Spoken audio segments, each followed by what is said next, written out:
Gandhi news के साथ बने रहने के लिए हमारा चैनल तुरंत सब्सक्राइब करें। प्रस्तुत है बांसवाड़ा से हमारे पत्रकार हर्ष वशिष्ठ की आज की खास खबर। जो दृढ़ रखे धर्म को ताही राखे करतार के भावों के साथ कोठारा में चातुर्मास का समापन। कोठारा धाम पर रविवार को 108 कुंडीय यज्ञ की पूर्णाहुति के साथ चातुर्मास का समापन किया गया।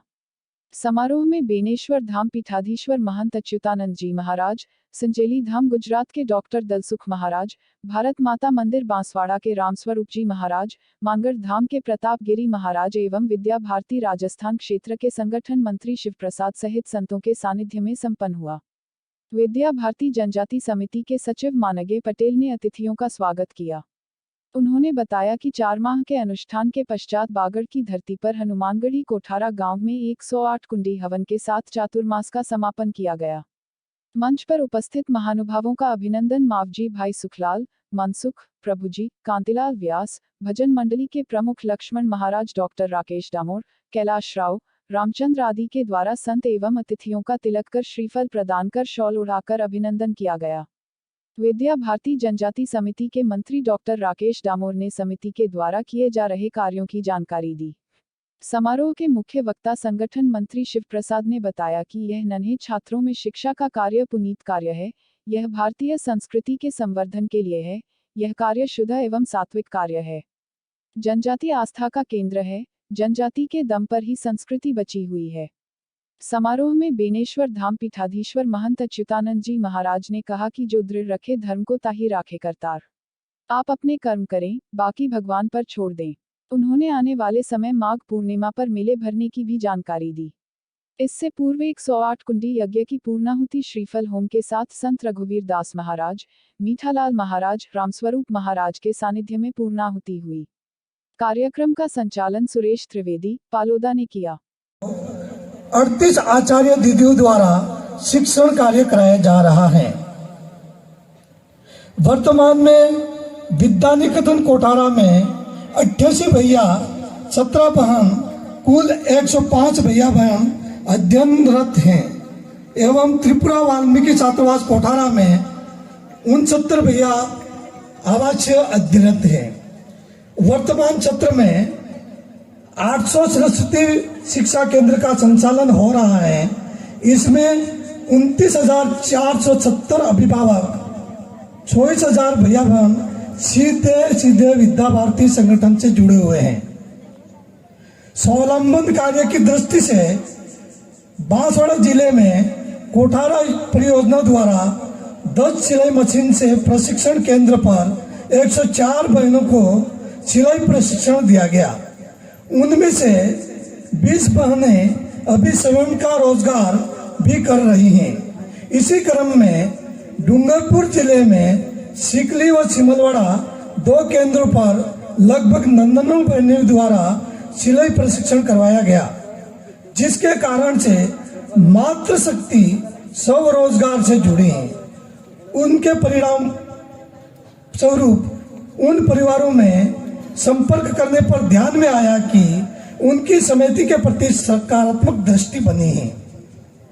वैश्विक महामारी कोरोना में विद्या भारती जनजाति समिति के सभी कार्यकर्ता बंधुओं ने जरूरतमंद परिवारों को भोजन किट, मास्क, पशु के लिए चारा, पक्षियों के लिए चकोरे इत्यादि के वितरण कार्य जनजाति क्षेत्र में किया गया।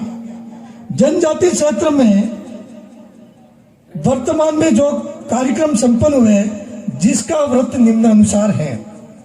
समाज में आध्यात्मिक पुष्टता हेतु धूनी जागरण कार्यक्रम किया गया व 50 बंधुओं का हवन प्रशिक्षण किया गया एवं समापन चातुर्मास का कोठारा में विशाल कार्यक्रम के साथ संपन्न करने की योजना बनी। धूनी जागरण के प्रशिक्षण पश्चात सभी जिलों में धुनियों पर हवन यज्ञ का शुभारंभ। सभी जिलों में जिला अनुसार हवन यज्ञ में 503 स्थानों पर 7,836 भक्तजनों ने हवन में भाग लिया एवं सकारात्मक वायुमंडल का निर्माण हुआ।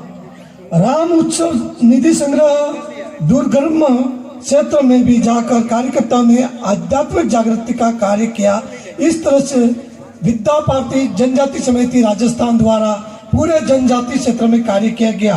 आप सभी को पुनः जय गुरु, राम राम, जय सीताराम, मांगट धाम की, गोविंद गुरु की, कोठारा धाम की, माँ त्रिपुरा सुंदरी की, गोटिया अम्मा की, गोतमेश्वर धाम की, संत सुरमाल दास की, बाबूजी महाराज की, भारत माता की, भारत माता की, जय जय श्री राम।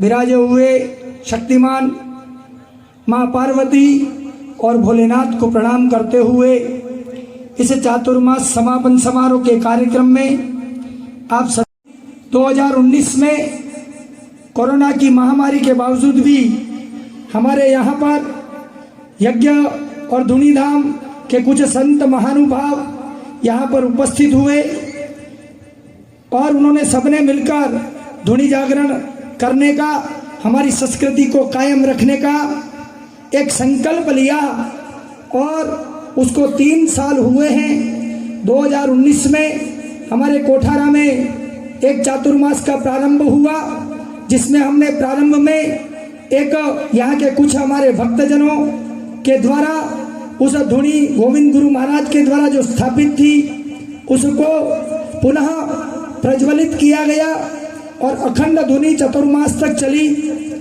मिठालाल जी महाराज जिसमें 4 महीने यहाँ पर रहे, 2020 में डूंगरपुर से दाजू महाराज और अम्बालाल जी महाराज उन्होंने 1.5 महीने तक यहाँ पर अपने चातुर्मास का कार्यक्रम किया। आसपास के सभी क्षेत्रों में यहाँ पर उपस्थित होकर उन्होंने जनसंपर्क किया और ये जनसंपर्क का परिणाम है कि आज यहाँ पर 108 कुंडी यज्ञ हमारी सबकी उपस्थिति में संपन्न हुआ। संकल्प में बहुत बड़ी शक्ति होती है। इस वर्ष के चातुर्मास में हमारे सभी संत कोट मेटवाल और हमारे सभी प्रवासी कार्यकर्ताओं ने ठीक आज से 1 माह पूर्व 31 अक्टूबर को एक संकल्प लिया था और बीच में 4 रविवार आए, मात्र 4था रविवार आज है। 7, 14 और 21 3 रविवारों में इन्होंने बहुत सारी मेहनत करके इस तरह का ये जो कार्यक्रम संपन्न हुआ उसमें उनकी महती भूमिका है। 2025 तक का लक्ष्य है ये, जिसमें बांसवाड़ा, प्रतापगढ़, डूंगरपुर और उदयपुर इन 4 जिलों में पुनः आते साल चातुर्मास एकादशी से जिनको यहाँ पर बुलाकर जो प्रशिक्षण दिया जाता था वो अब उनके वहाँ केंद्र पर प्रशिक्षण होगा।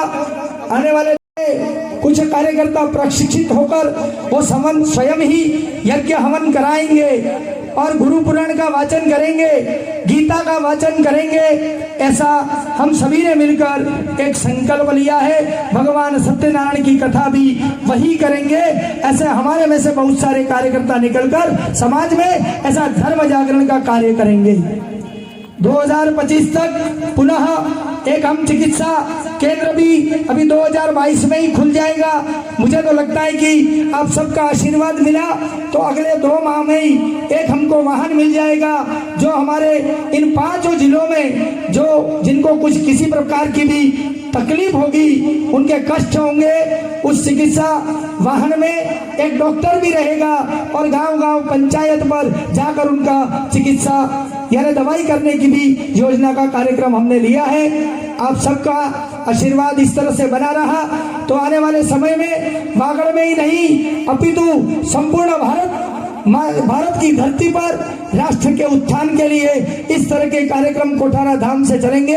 आप सबका सदैव आशीर्वाद बना रहे। अस्तु, वंदे मातरम, जय श्री राम, जय श्री। मंच के दोनों ओर विराजमान पूजनीय श्रेष्ठ संत जन, पूज्य महंत जन और मेरा आपसे निवेदन है, यह कार्य केवल और केवल अपने जनजाति समाज के उत्थान के लिए और कल्याण के लिए और अपनी भारतीय संस्कृति के संरक्षण और संवर्धन के लिए ही चलता है। इस कहते हैं वो काम शुद्ध सात्विक कार्य है। अपना मानना है कि जनजाति समाज का जो अपना बंधु है वो वैसे ही अपना भारत माता का बेटा बेटी है, भारत माता का सुपुत्र और सुपुत्री है, जैसा कोई बांसवाड़ा नगर में रहने वाला व्यक्ति है या जयपुर महानगर में रहने वाला व्यक्ति है। हम भारत माता की संतान हैं, हमारे में आपस में कोई भेद नहीं है। आज समाज में बहुत बड़ी शक्तियां अपने समाज में आपस में भेद करने में लगी हुई है।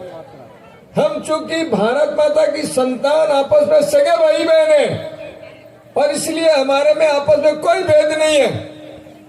आपसे मेरा शुद्ध हृदय से निवेदन है, ये जो अपने हृदय में जो एकात्मता की बात है, अभी अभी ये जो भजन मंडली, अभी अभी ये जो चतुर्मास के कार्यक्रम हुए, धूणीधाम मेट कोतवाल जो विरासतें हैं उनके स्थानों पर, और धुनी जागृत करने का जो काम हुआ है, ये काम इसीलिए हुआ है अपने सबके हृदय में। और मैं पूरे विश्वास के साथ कह सकता हूं कि जनजाति क्षेत्र में जितनी गहराई से आध्यात्मिकता है, जनजाति क्षेत्र में जितना गहराई से भगवान के प्रति, अपने देवी देवताओं के प्रति आस्था है, श्रद्धा है, उतनी किसी में भी नहीं है। आज अपना जो धर्म बचा हुआ है, अपनी संस्कृति बची हुई है, वो केवल और केवल जनजाति समाज के दम पर बची हुई है। और अपने समाज में जनजाति समाज के प्रति भी इस प्रकार की बात फैलाई जाती है कि और अपने पूज्य पुरुष जो श्रेष्ठ महापुरुष हुए प्रभु श्री राम और कृष्ण, और उनके प्रति यह बात कि हम तो उनकी संतान नहीं है।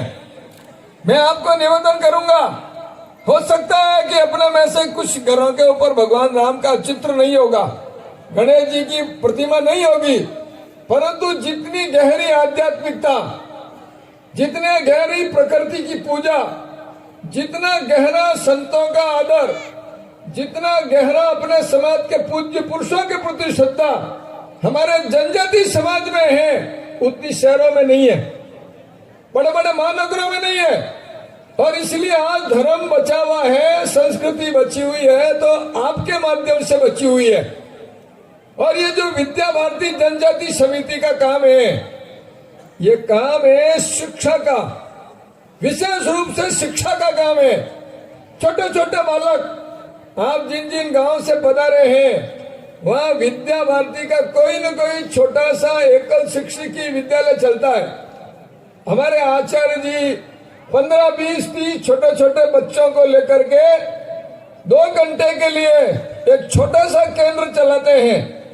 वहाँ बच्चों को कुछ शिक्षा देते हैं, कुछ अच्छी वंदना करवाते हैं, कुछ अच्छे महापुरुषों के प्रेरक प्रसंग सुनाते हैं, कुछ अच्छे गीत करवाते हैं, और उसके साथ साथ कुछ अच्छे खेल खिलाते हैं, और बाद में एक छोटी सी प्रार्थना करके उन बच्चों को रवाना करते, विदा करते हैं। ये हमारे जो आचार्य जी है, एकल शिक्षक विद्यालय चलाने वाले, ये आपके घर पे आते हैं और पूछते हैं बच्चा पढ़ रहा है क्या, आपका कहना मानता है क्या। छोटे छोटे बालकों में इस प्रकार का पवित्र संस्कार जगाना, उनके मन के अंदर जो भगवान राम छुपा हुआ है, रामदेव जी महाराज छुपे हुए हैं, उनके हृदय में जो श्रेष्ठताएं छुपी हुई है। देखो मैं एक बात बता दूं आपको, असली काम कोई पढ़ाना नहीं है, असली काम है बालक के अंदर जो अच्छाइयां छुपी हुई है, बालक के अंदर जो पवित्रता छुपी हुई है, उसको बाहर निकालना। पढ़ाई तो होती है जो केवल होठों से होती है, ये पढ़ाई नहीं है, ये व्यक्ति का निर्माण है। ये व्यक्ति के अंदर जो छुपा हुआ राम है उसको बाहर निकालना है, गोविंद गुरु छुपे हुए वो बाहर निकालने हैं। परम पूज्य संत वृंद, सम्मानित मंच, आप सभी भगत भक्तानियों, माताओं बहनों और विद्यावारिधि से जुड़े हुए सभी कार्यकर्ता एवं आयोजक बंधुओं, ऐसा कहा गया है कि जब जब धरती पर अनीति, अन्याय, अत्याचार बढ़ जाता है तब भगवान कोई न कोई रूप में अवतार लेते हैं। कभी गुरु के रूप में, कभी मार्गदर्शक के रूप में, कभी संत महात्माओं के रूप में और कभी पूर्ण अवतार के रूप में, और जन्म लेकर के संसार का कल्याण करते हैं, भगत भक्तानियों का उद्धार करते हैं। वैसा ही कुछ आज हम सबको दिख रहा है। इतने बड़े धुनी धामों से पधारे हुए संत समाज की एकता के लिए, समाज को जोड़े रखने के लिए, कि कोई भाई समाज से बिछुड़ करके दूर न जाए, कोई भाई किसी प्रलोभन में आकर के अपना धर्म न छोड़े, इस चिंता के लिए, इस चिंता को दूर करने के लिए ये सब संत और ये सब भगत भक्तानियां यहाँ पर इकट्ठे हुए हैं।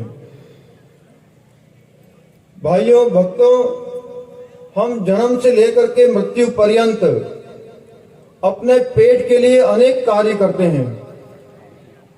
भगवान ने ये पापी पेट दिया है तो इसकी चिंता सबको होती है, लेकिन कोई कोई महापुरुष ऐसे होते हैं जो पेट की चिंता किए बिना समाज के उद्धार की चिंता करते हैं, और ऐसा ही कुछ आज के इस कार्यक्रम में दिख रहा है। मैं इन सबको साधुवाद देता हूं, नमन करता हूं। और समाज का बदलाव कोई एक अकेले व्यक्ति से संभव नहीं है, उसके लिए संघ की जरूरत होती है, संगठन की जरूरत होती है, सबको साथ लेकर के चलने की जरूरत होती है।